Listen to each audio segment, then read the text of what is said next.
This is the podcast TV show that gives you the facts, food, and fitness. Join me as I travel around in my RV interviewing people from all around the world via online and in person, discovering the 8 dimensions of wellness so that we can find a way to live in complete balance.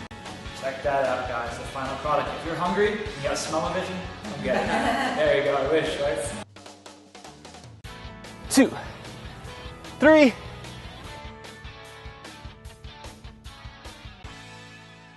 Time to get going. Welcome to Wellness on the Go.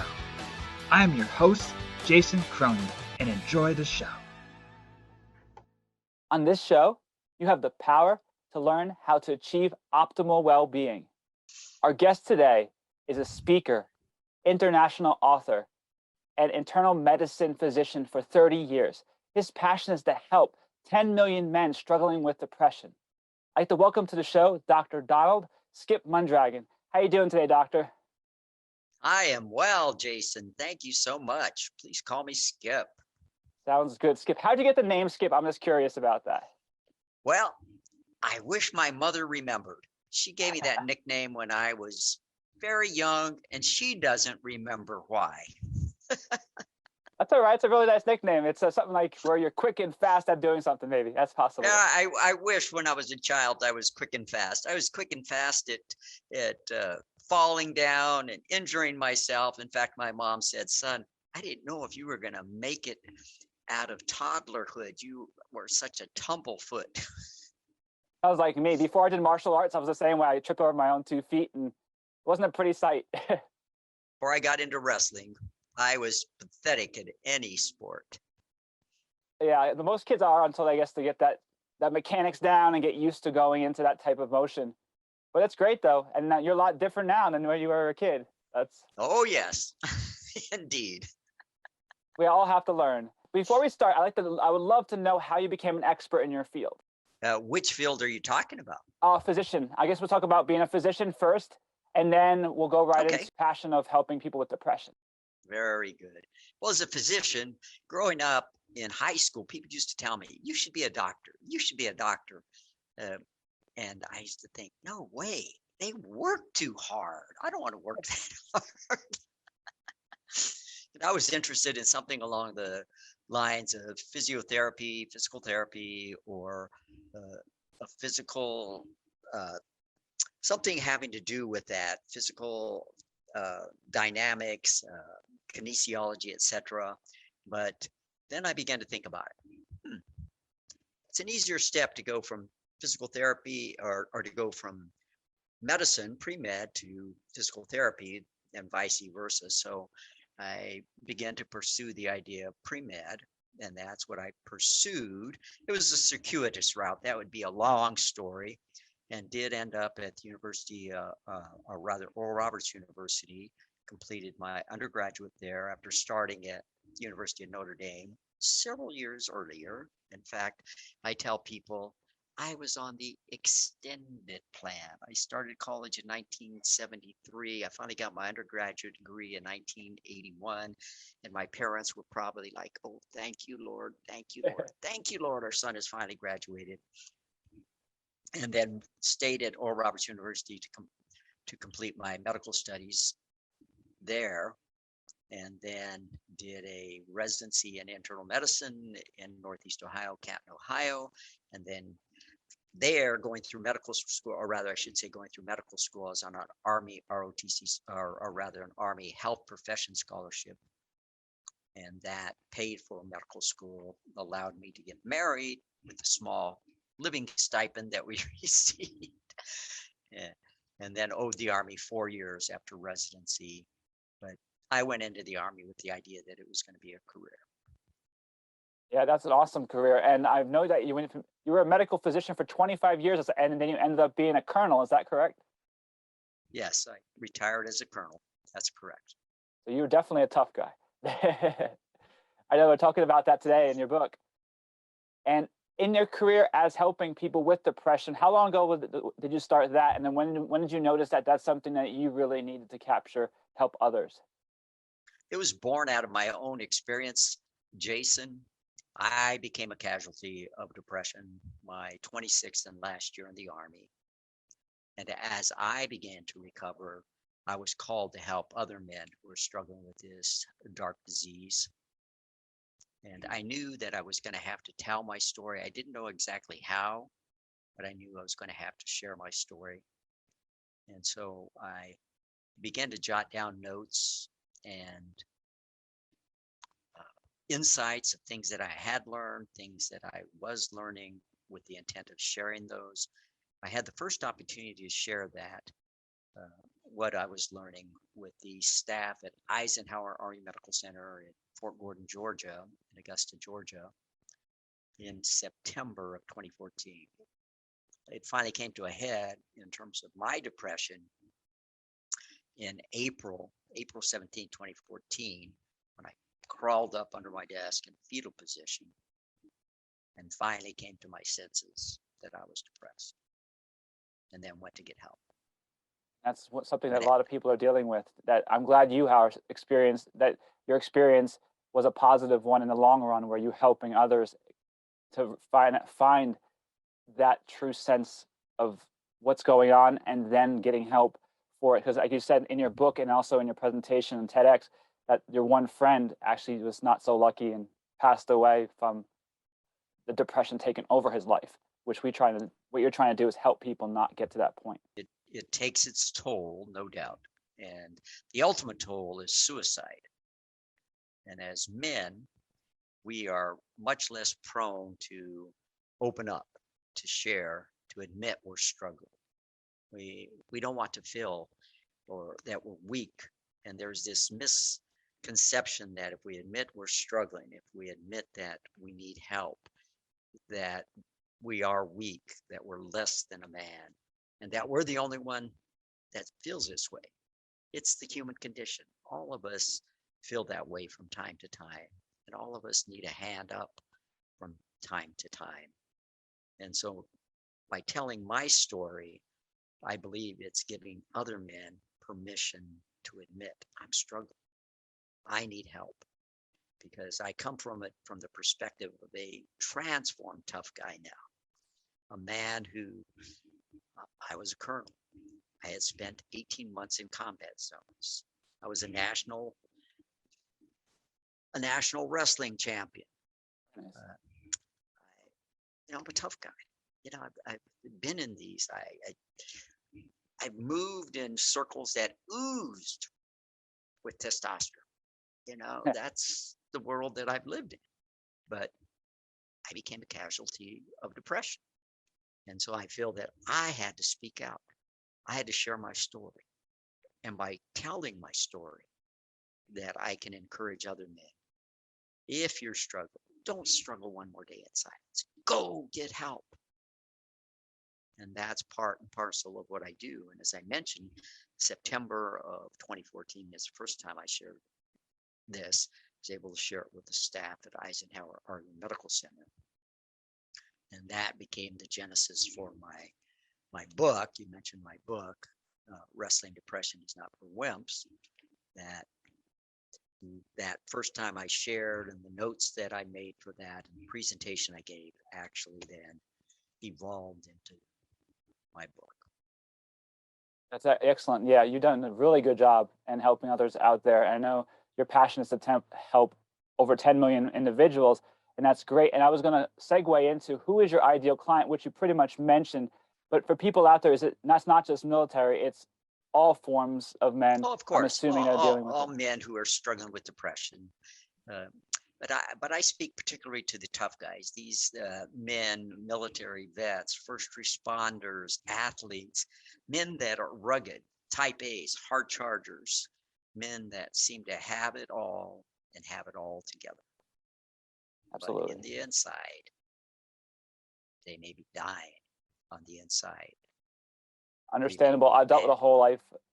I've never had depression as much. It might have been just depression from just things that I've done, but never clinical depression. But I've dealt with social and performance and general anxiety, so I can relate with that. And you mentioned in your book about insomnia, that's something I've dealt with for almost a month, 2 weeks to a month at one time, and it's a really rough situation.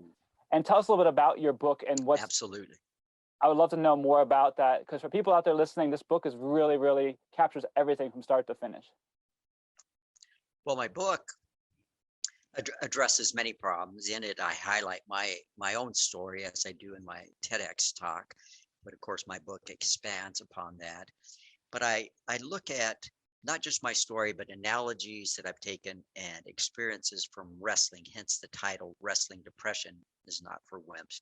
I've been involved with the sport of wrestling for over 50 years, and it's in my blood.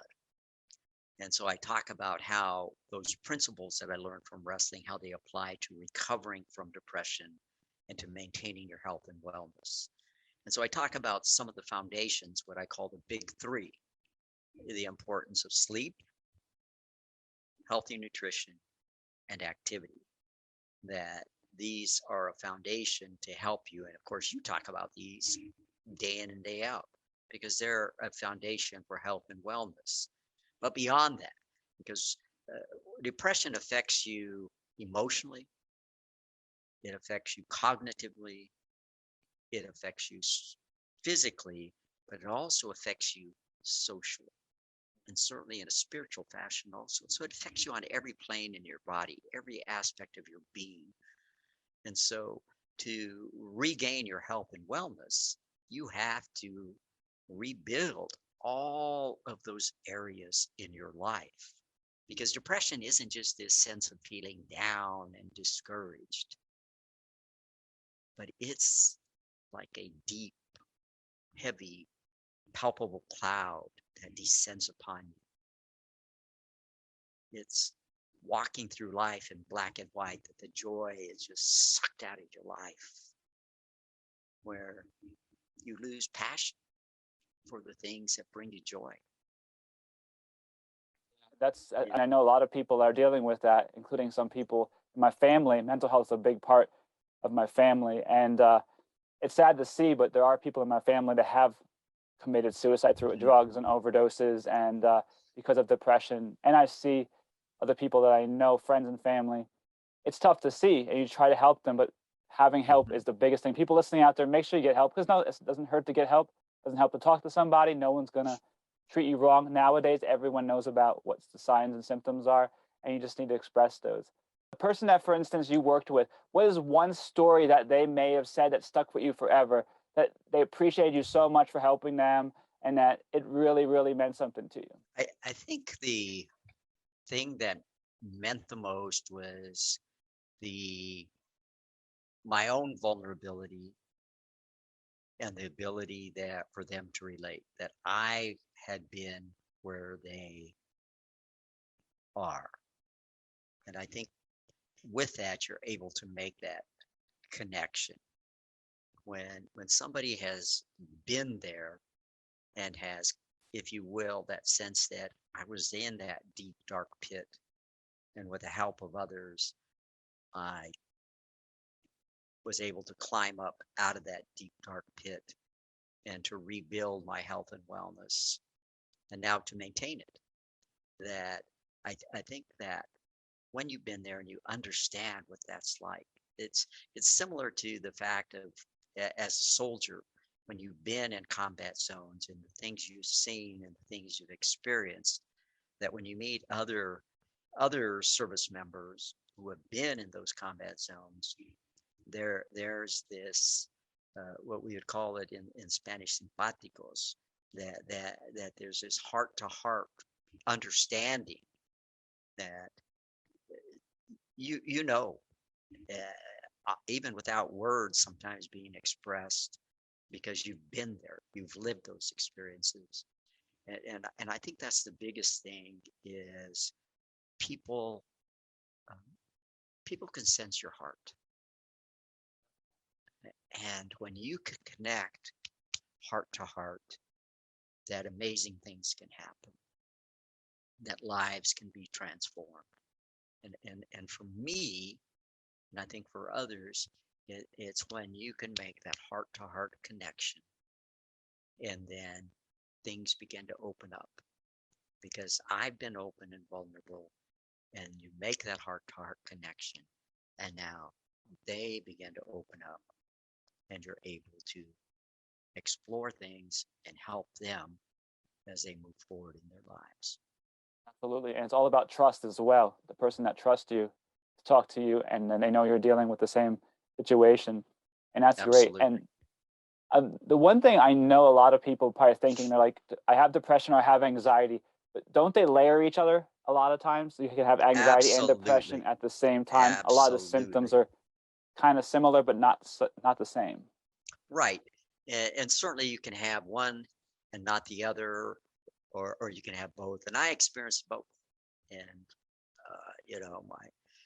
my hands I'd have this tremor to my hands, my voice would quiver, and at times, just be anxious and not understand where is this coming from.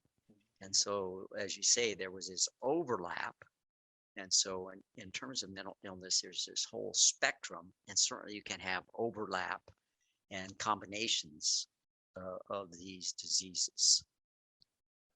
There's no Glad you doubt. mentioned that. That's why I wanted to cover that, because a lot of people listening maybe be like, okay, is there one or the other, or is there a combination? I feel this way, but I feel like off this way. People say I have depression, but I'm also super anxious. Is that the same thing? That's the reason why I asked that question. And a segue on that, what is your true definition of optimal well-being or total wellness for someone that is in a state of depression, but then gets out of it and they feel happy and positive? And what would that be? Optimal wellness. What a great question. Optimal wellness is all about relationships. It's when you're right related to God, when you're have a right relationship with yourself. That means when you're comfortable in your own skin, when you're taking good care of yourself. I tell others self-care is not selfish. It's when you're rightly related to others, that you're not harboring bitterness, resentment, and unforgiveness. When you are connected to a higher purpose in the service of others, and then when you're rightly connected to our environment, caring for the environment, enjoying nature, and it's this right relationship with all of these things that is optimal wellness. Great definition, because honestly, I have never heard it in that really larger scale. That's really a great definition. And I know that you experienced so much of that, and you got to the point now you are in true optimal wellness, which is perfect. And we all strive to do that. That's why the reason I do this podcast is to help other people develop optimal wellness. And your TEDx experience, I watched the video, and anyone out there that wants to do TEDx or wants to even get a feel of what Dr. Mondragon's book is about, the TEDx talk is awesome. Let's tell us a little about that experience of that TEDx talk and how you felt on stage and the impact it gave to others. Oh my goodness. Wow. It was life-changing. I had been preparing for that for nine months in preparation, working with a mentor and working with a group that was working with our mentor. And so it had been long in preparation for this and crafting it. I had 27 scripts or 24 scripts that I went to. My 24th script when I went to Vancouver the week of the TEDx event. And then we had a week of preparation. Well, three days, and then our day before. And so 3 days practicing, making tweaks. I delivered my 29th script. And all the time we were making adjustments, cutting this, changing that, tweaking this, but it was all life altering. I was waiting in the wings. I was praying. I was the headliner for the evening session, 10 speakers. In the afternoon, 2 to 5, a 2-hour break, and then 10 more speakers. Roger Killen, who was our mentor, but also was the MC for the evening, was making introductory remarks, introduced me. I go out on stage, and there are bright lights. You're on the red carpet, so you really can't see anybody, but you sense people. So I began to share in a few lines, I'm lost in my speech. And so you can sense people. And as I begin to share my story, you can sense these people are going down into this dark pit with you. And then as I talk about coming out from under my desk and having this little flicker of hope, this collective sigh of relief. And so these people are going on this journey with you. And then it's amazing at the end when this crowd stands up and they're applauding and cheering. And then to see the video afterwards, once it's released, that was incredible. And then to hear people, their comments as people leave comments and talk about that and share things about the impact that it's had on them and how it's touched them. And similarly, as people have shared with me how the book has touched them, that's the real gravy. That's really what it's all about, is the message and how the message is transforming people. Yeah, absolutely. Yeah, it was a great speech, and I'm a member of Toastmasters, and I know Roger Killian, and he's a great guy for TEDx talks. And I know a lot of people that went through the program, and that was great. I'm working towards that, so that's my goal one day, TEDx talk. So Awesome. Get motivation from you to do that. For our listeners today, do you have a gift or something you'd like to give our listeners to share for being part of this? Absolutely. If people go to my website, www.transformedtoughguys, all one word, transformedtoughguys.com, they can request just by signing up there, they can get the first 3 chapters of my book for free. So that's excellent. And just go to the website, and there they can find links to the TEDx talk, links to several other podcasts I've been on, some blogs, and so forth. That's perfect. For everyone checking it out, I checked it out, and it's excellent. And for your friends and family, share it with them. It's a perfect opportunity and a gift for someone that may be struggling or needs a little help for someone else. Yes. Is there anything else I haven't touched base on that you'd like to share with our audience?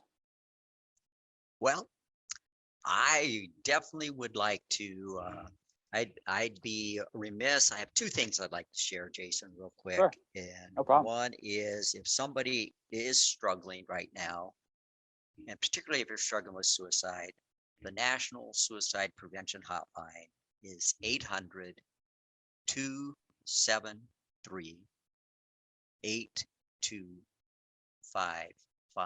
Let me repeat that. 800-277-8255.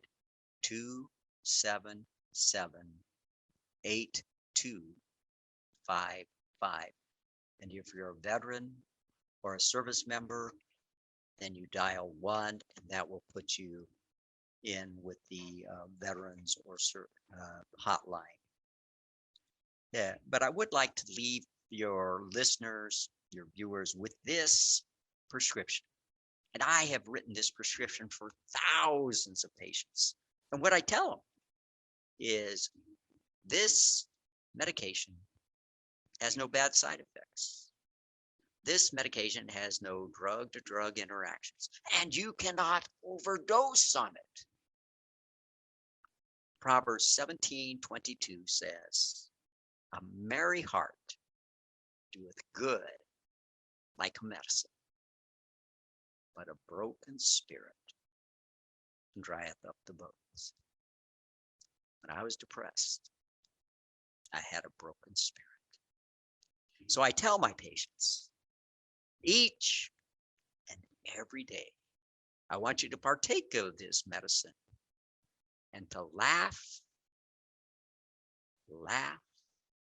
heartily. So listeners, viewers, Dr. Mondragon says, every day, you've got to take this medicine liberally and laugh. Absolutely. Laughter is the best medicine. Most definitely. That's a great message for everyone out there listening. And I'm assuming your website is the main contact for all your information. Any social media you want us to follow you on? That there'll be contacts where they can reach me there. That's the best place to go, where things are centralized, Jason. Yes. Perfect. I'll have all your information in the bio section of the show notes. And I greatly appreciate your time for being on our show today. And thank you so much for sharing about your story and also helping others. My pleasure, Jason. Thank you. You're very welcome, and have a great fit day. On this show, you have the power. On this show, you have the power to learn how to achieve optimal well-being. Coming up next, we have the Body Express Wellness Solution tip. Stay tuned.